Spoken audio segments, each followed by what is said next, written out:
Breaking చూస్తున్నాం. మహిళా రిజర్వేషన్ల అమలుపై దేశ రాజధాని ఢిల్లీలో రాజకీయ సెగ రాజుకుంది. 2023లో ఆమోదం పొందిన మహిళా రిజర్వేషన్ బిల్లును తక్షణమే అమలు చేయాలని డిమాండ్ చేస్తూ కాంగ్రెస్ శ్రేణులు భారీ ఆందోళన చేపట్టాయి. డీలిమిటేషన్, జనగణనతో సంబంధం లేకుండా ప్రస్తుతం ఉన్న సీట్లకే రిజర్వేషన్లు వర్తింపచేయాలని కాంగ్రెస్ నేతలు పట్టుబడుతున్నారు.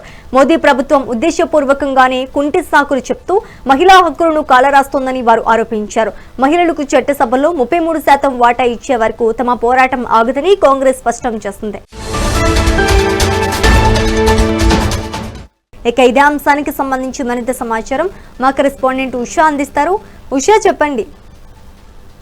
శ్రీజ, ఇప్పటికే డీలిమిటేషన్ అంశానికి సంబంధించి 131 కాన్స్టిట్యూషన్ అమెండ్మెంట్ ఏదైతే ఉందో దాన్ని సవరించేందుకైతే కేంద్ర ప్రభుత్వం 3 రోజుల పార్లమెంట్ ప్రత్యేక సమావేశాలను అయితే ఏర్పాటు చేసింది. పార్లమెంట్ 3 రోజుల సమావేశంలో రెండో రోజే ఏదైతే మహిళా రిజర్వేషన్ బిల్లుకి సంబంధించి, అలాగే డీలిమిటేషన్ బిల్లుకి సంబంధించి, నారీశక్తి బిల్లు, ఈ 3 బిల్లులకి సంబంధించి కూడా పార్లమెంట్ వేదికగా ఏదైతే మెజారిటీ ఓటింగ్ శాతం ఏదైతే ఉందో అది తక్కువ అవ్వడంతో చాలా వరకు కూడా బిల్లు వీగిపోయిన అంశాన్ని కూడా మనం చూసుకోవచ్చు. ఈ బిల్లు వీగిపోవడంతో అటు మహిళా రిజర్వేషన్ బిల్లు కూడా ఇందులో ఏదైతే ఇంక్లూడ్ అవ్వనట్టుగా అయితే తెలుస్తుంది. మహిళా రిజర్వేషన్ వెంటనే అమలు చేయాలి, మోడీ ప్రభుత్వం కావాలనే రిజర్వేషన్లు ఆపుతోందనుకోవడంలో ఇప్పటికే ప్రతిపక్షాలైనటువంటి కాంగ్రెస్ పార్టీతో పాటు ఇతర కూటమిలు మొత్తం కూడా మూకుమ్మడిగా అయితే కేంద్ర ప్రభుత్వాన్ని అయితే నిర్దేశిస్తున్నాయి. ఇప్పుడున్న సీట్లతోనే రిజర్వేషన్లు అమలు చేయాలని నినాదాలు కూడా చేస్తున్నాయి. ఏదైతే 2011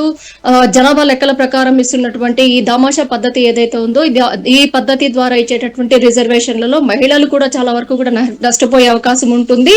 నియోజకవర్గాల అభివృద్ధి, నియోజకవర్గాల పునర్విభజన ఏదైతే ఉందో పునర్విభజనలో కూడా మహిళలకు స్థానాలు వచ్చినప్పటికీ కూడా ఆయా సామాజిక వర్గాలకి సంబంధించి కూడా చాలా వరకు కూడా ఇక్కడ లొసుగులు ఉన్నాయన్న కోణంలో కూడా వివరించింది. 2023లో కాంగ్రెస్ పార్టీ అమలు చేసినటువంటి మహిళా రిజర్వేషన్ బిల్ ఏదైతే ఉందో మహిళలకు 33% చట్టసభల్లో అనుమతించాలి అన్న కోణంలో ఇచ్చినటువంటి రిజర్వేషన్ ఏదైతే ఉందో దాన్ని ఖచ్చితంగా తూచా తప్పకుండా అమలు చేయాలి అన్న కోణంలోనే ఈ కేంద్ర ప్రభుత్వాన్ని చాలా వరకు కూడా ఏదైతే ప్రతిపక్షాలైనటువంటి కాంగ్రెస్ పార్టీతో పాటు ఇతర పార్టీలు కూడా ఏకమయ్యి మోడీ ప్రభుత్వాన్ని రిజర్వేషన్ కోసం అయితే చాలా సీరియస్ గా అయితే ఆర్గ్యుమెంట్స్ చేస్తున్నటువంటి నేపథ్యం అయితే కనిపిస్తుంది. మోడీ ప్రభుత్వం కావాలనే రిజర్వేషన్లు ఆపేసింది.